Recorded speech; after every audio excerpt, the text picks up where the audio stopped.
Hi friends, இது உங்கள் serial channel. இன்னைக்கு நம்ம சிறகடிக்க ஆசை சீரியலோட ப்ரோமோ தான் பார்க்க போகிறோம்.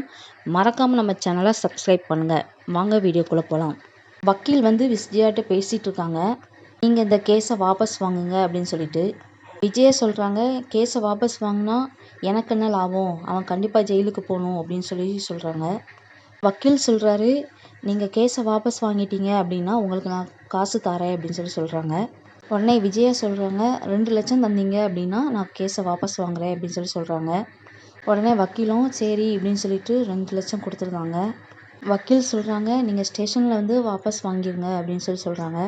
உடனே விஜயாவும் சரி அப்படின்னு சொல்லிட்டு சொல்கிறாங்க. விஜயா பார்வதி கிட்ட பைசா கொடுத்து இதை பத்திரமா வச்சிரு, நான் பிறகு வாங்கிக்கிறேன் அப்படின்னு சொல்கிறாங்க. ஸ்டேஷனில் போய் கேஸை வாபஸ் வாங்கிட்டு வந்துடுறேன் அப்படின்னு சொல்லிட்டு பார்வதிகிட்ட சொல்லிட்டு போகிறாங்க.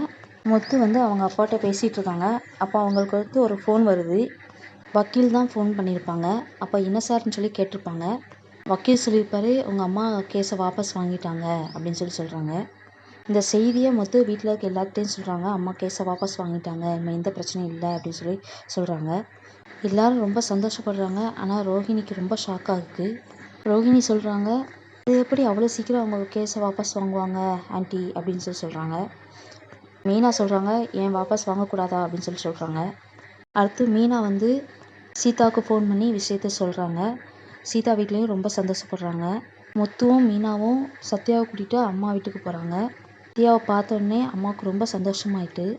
அடுத்து ரோஹிணி அவங்க ஃப்ரெண்டுகிட்ட புலம்புறாங்க. அது எப்படி ஆண்டி அவ்வளோ சீக்கிரமாக கேஸை வாபஸ் வாங்கியிருப்பாங்க அப்படின்னு சொல்லிட்டு. இதில் ஏதோ தப்பாக இருக்குது அப்படின்னு சொல்லிட்டு ரோஹிணி சொல்கிறாங்க. அடுத்து சத்யா வெளியில் வந்துட்டான் அப்படின்னு சொல்லிட்டு சிட்டிக்கு நியூஸ் போயிடுது. நான் உள்ளே வைக்க முடியலையேன்னு சொல்லி ரொம்ப கடுப்பாகிறான். அடுத்து என்ன நடக்க போகுது அப்படிங்கிறத முழு எபிசோடை பார்த்து நம்ம தெரிஞ்சுக்கலாம். மறக்காமல் நம்ம சேனலை லைக் பண்ணுங்கள், ஷேர் பண்ணுங்கள், கமெண்ட் பண்ணுங்கள், சப்ஸ்கிரைப் பண்ணுங்கள். நன்றி, வணக்கம்.